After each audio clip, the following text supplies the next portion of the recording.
Bonjour, je suis contente de vous retrouver aujourd'hui pour cette nouvelle vidéo du coup, où je souhaite vraiment aborder, cette notion justement de vie et de mort par rapport au fait d'être coupé de parties de soi. Vous m'avez déjà souvent entendu dire que c'était mortifère, que du coup, il y avait des espaces de nous qui sont comme morts quand ils n'ont pas eu l'espace d'exister, quand quelque part, on a cherché à les éteindre, étouffer de par notre environnement, notre éducation, les traumatismes qu'on a pu avoir, et cetera.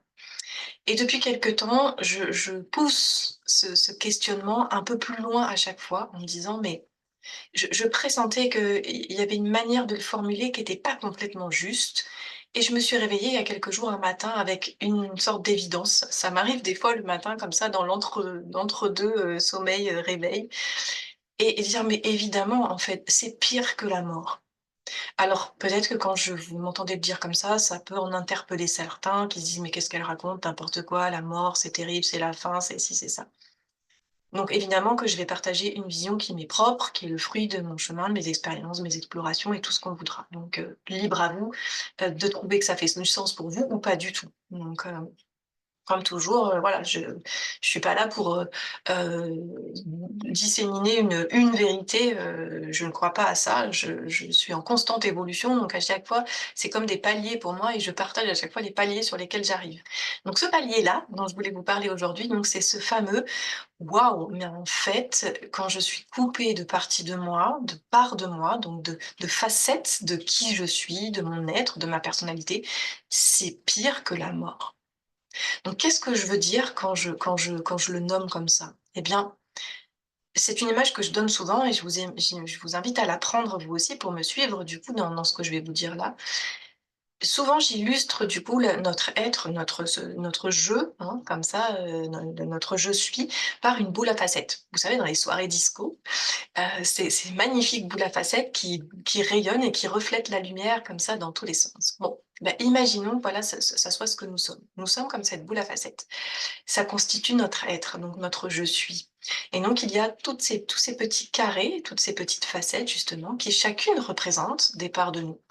Ah, du coup, avec toutes nos émotions et puis tout ce qui constitue notre personnalité. Je suis plutôt, quelqu'un de consciencieux ou quelqu'un, qui va très vite, quelqu'un qui a un rythme plus lent, quelqu'un qui est très sensible, quelqu'un qui est timide, quelqu'un qui est extraverti, quelqu'un qui rigole beaucoup. Voilà, on a tous toutes ces facettes qui constituent qui l'on est et qui représentent cette belle boule à facettes. Eh bien, ce que je voudrais vous partager là, c'est que finalement, dans ce qu'il se passe pour nous, encore une fois, en lien avec la vidéo précédente où je disais que nous sommes tous traumatisés, bien, d'une façon ou d'une autre, notre boule, elle se déséquilibre, hein. C'est pas la première fois que vous m'entendez en parler, donc les petites, facettes, les petits carrés comme ça, et ben, avec, l'environnement qu'on a eu, l'éducation qu'on a eue, les croyances qu'on nous donne, les conditionnements et cetera, cette boule à facettes, elle va se modifier. Donc il va y avoir des déséquilibres, hein, elles vont plus toutes les petites faces vont plus toutes avoir exactement la même dimension, OK? Et il va y en avoir des très, très, très grandes et des toutes petites et il y en a même qui vont disparaître. OK? Et c'est de ça dont je voudrais parler. C'est-à-dire ces facettes qui d'un coup, à force d'avoir eu l'impression, qu'on n'avait pas le droit d'être ça, de montrer ça de nous et cetera, ou parce que ça a été maltraité de nous, par exemple, hem, si j'ai eu, une maman ou un papa, qui ne m'a jamais, jamais montré d'affection, eh bien, quand bien même moi je suis peut-être un petit être très affectueux et très démonstratif, ben, cette facette de moi, je l'ai complètement, enfouie et donc quand je dis enfouie, c'est-à-dire c'est comme si elle a été absorbée dans l'ombre à l'intérieur de ma boule à facettes. Elle n'apparaît même plus à la surface. On ne la voit plus tellement elle a été elle s'est rétractée et c'est de ça dont je parle quand je dis qu'en fait ça, c'est pire que la mort. Pourquoi je dis ça? Parce que à l'instant dès l'instant où ces facettes de nous qui font partie de notre «je suis», donc vous imaginez bien que c'est ce qui qualifie notre être et à partir de l'instant où je commence à ne plus pouvoir les laisser exister, ça n'est pas la mort, parce que la mort, ça n'est pas ça pour moi. La mort, ça n'est pas le contraire de la vie. Pour moi, c'est une erreur, je vais oser le dire comme ça, pour moi, c'est une erreur de considérer que la mort est l'opposé de la vie. Pour moi, la mort est l'opposé de la naissance. pour dans la dualité que l'on vit sans arrêt sur la terre, on a toujours des opposés qui recréent l'unité. Et bien, lorsque je prends les couples, parce que pour moi, finalement, c'est des alliances, hein, les opposés, quand ils font alliance à l'intérieur de nous, on est en unité et on est harmonisé. Eh bien, la mort, elle fait alliance avec la naissance, constamment. Donc dans toute notre vie, on l'observe tout le temps à l'extérieur, dans la nature, et cetera. C'est tout le temps des cycles de mort, naissance, mort, naissance, mort, naissance. Il n'y a pas de naissance, il n'y a pas de mort. Il n'y a pas de mort et s'il n'y a pas de naissance. OK? Donc c'est ce couple qui fonctionne ensemble. Or là, quand il s'agit de ces espaces de nous qui n'ont plus la place d'exister, ils ne peuvent donc plus vivre. Donc on n'est pas en train de dire finalement qu'ils sont morts, c'est pire. Et c'est l'anti-vie, si j'ai envie de dire, c'est comme être enterré vivant. Je discutais de ça avec, une des personnes que j'accompagne, elle me disait: «Ah mais Marie, en fait, c'est comme être enterré vivant». Oui, c'est exactement ça. En fait, ça n'est même pas mortifère, c'est pire que ça. C'est comme si on enterrait vivant des parts de qui on est. Mais vous imaginez la souffrance atroce en vrai que c'est de pouvoir être coupé de soi de cette manière-là, de quelque chose du coup qui a comme disparu, qui ne où la vie n'est plus là. Parce que dans la mort ou la naissance, il y a qu'à regarder les cycles des saisons et cetera. On le voit bien à chaque fois, il y a la mort avec l'hiver, les feuilles tombent, les végétaux, tout ça, ça se rétracte avec et on sait déjà que en puissance, il y a la vie qui va renaître, d'accord? Donc c'est un cycle, du coup, c'est un mouvement. La vie circule dans ces cycles de mort et naissance, ça circule. Dans ce que je suis en train de vous partager, c'est comme si la vie ne circulait plus, comme si quelque chose s'était figé, rétracté et complètement, absorbé dans l'ombre, je vais le dire comme ça, vraiment dans l'ombre à l'intérieur de cette boule à facettes que l'on est. Et je pense que c'est vraiment important de prendre conscience de ça. Parce que je crois qu'on a la responsabilité de ramener à la vie, dans le sens de refaire circuler la vie dans tous les espaces de nous. Je crois que c'est une responsabilité en vrai, de ne pas se dire, hem, que c'est pas grave, que c'est rien, que si, pour moi c'est grave, mais grave dans le sens d'une forme de gravité, parce que c'est être coupé de la vie à l'intérieur de soi.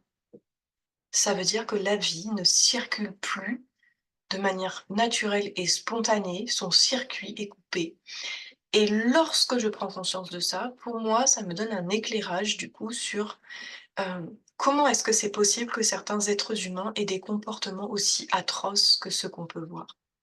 Qu'est-ce qui peut faire que certains êtres humains peuvent, heu, tuer des personnes, peuvent être aussi déstructurés? Chez ces personnes-là, je vais y arriver, chez ces personnes-là, du coup, la vie, à certains endroits, ne circule plus du tout. Ils sont totalement coupés de la vie et c'est pire que la mort, parce que la mort ne nous coupe pas de la vie. C'est juste un passage, un changement d'état, OK? Et je crois du coup que c'est pour ça que c'est encore plus une grande responsabilité que nous avons finalement d'oser prendre notre courage à 2 mains pour aller rencontrer les espaces de nous qui sont recroquevillés à l'intérieur de notre boule à facettes. De les ranimer réellement, de leur redonner la respiration, de les ramener à la vie. Alors, je vais oser le prononcer même si je veux pas du tout y mettre de connotation religieuse, de les ressusciter. Mais dans le sens que c'était pas une mort naturelle, c'était pas juste le cycle mort-naissance, c'était enterré vivant. Donc nous avons ce «devoir» entre guillemets de ramener à la vie ces espaces de soi. C'est tellement, tellement désolant quand on y pense de se dire qu'à l'intérieur de notre boule à facettes, il y a je ne sais combien de petites facettes comme ça, qui sont complètement absorbées et qui sont pourtant toujours là. C'est pour ça qu'il n'y a pas eu de changement d'état. Elles sont là, mais elles sont éteintes, repliées, recroquevillées et on ne les alimente pas.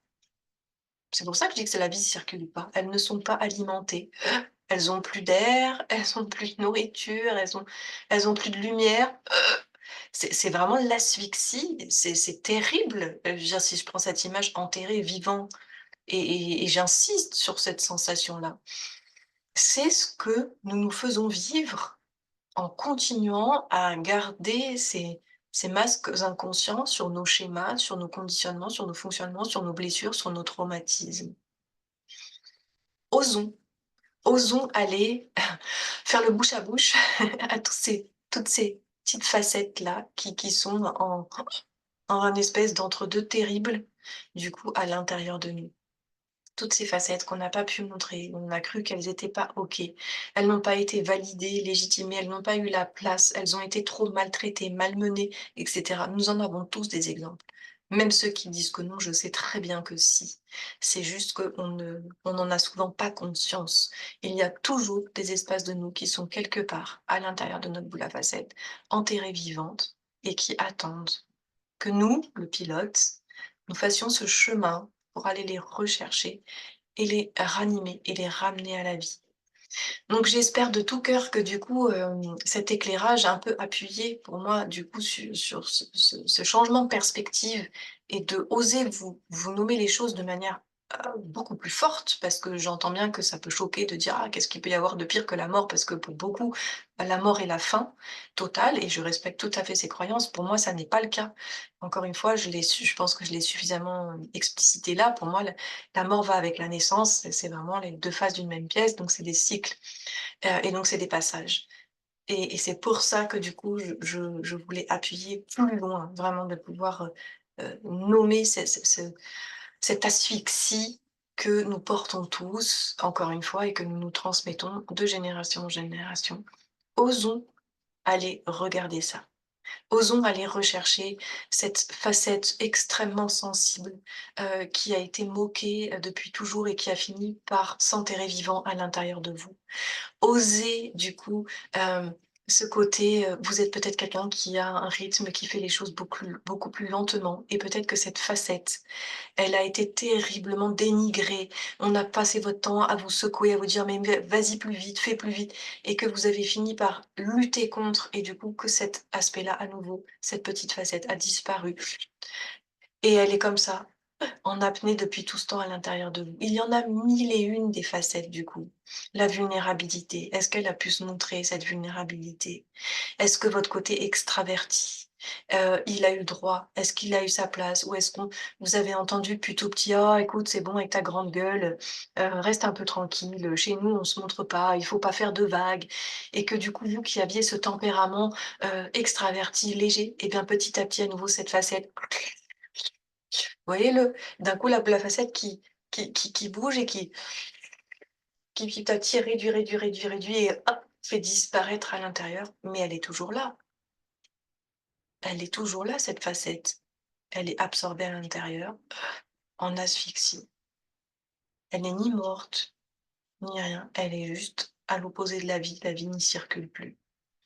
Voilà, j'espère que cette vidéo va vous interpeller pour qu'on se réveille dans le sens de vraiment se faire ce cadeau-là et d'arrêter du coup de nourrir et de ouais, de faire perdurer du coup ces espaces de souffrance atroces, parce que c'est des souffrances atroces qui font que quand on est trop coupé, trop éloigné de la vie, on peut commettre des horreurs, je pense, réellement, puisque la vie n'y circule plus du tout.